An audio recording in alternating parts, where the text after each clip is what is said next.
Most of the പീപ്പിളും failure ആവുന്നത് എന്തുകൊണ്ടാണ്? അല്ലെങ്കിൽ ഫെയിലിയർ അനുഭവിച്ചു കഴിഞ്ഞാൽ അവിടെ നിർത്തിപ്പോകുന്നത് എന്തുകൊണ്ടാണ്? നേരെ മറിച്ച് ചില ആളുകളുണ്ട്, അവർ വിജയിക്കും.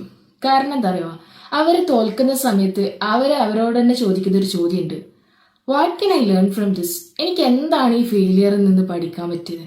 അവരത് മനസ്സിലാക്കി അത് തിരുത്തി മുമ്പോട്ട് കൊണ്ടുപോകും.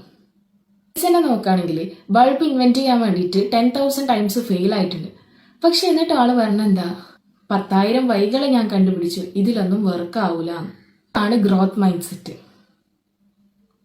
ഒരു പ്രാവശ്യം അറ്റംപ്റ്റ് ചെയ്ത് ഫെയിൽ ആയാൽ അവിടെ ഉപേക്ഷിച്ച് പോവലല്ല, വീണ്ടും വീണ്ടും ശ്രമിക്കുക. ഓരോ ശ്രമത്തിലും എവിടെയൊക്കെയാണ് പിഴവുകൾ സംഭവിക്കുന്നതെന്ന് മനസ്സിലാക്കി അവിടെ തിരുത്തി മുമ്പോട്ട് പോവാം.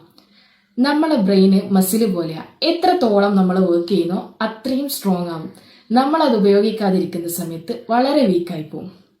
നിങ്ങൾക്ക് സംഭവിച്ച പരാജയവും അതിൽ നിന്ന് കിട്ടിയ പാഠവും എന്താണെന്ന് ഒന്ന് കമന്റ് ചെയ്യും.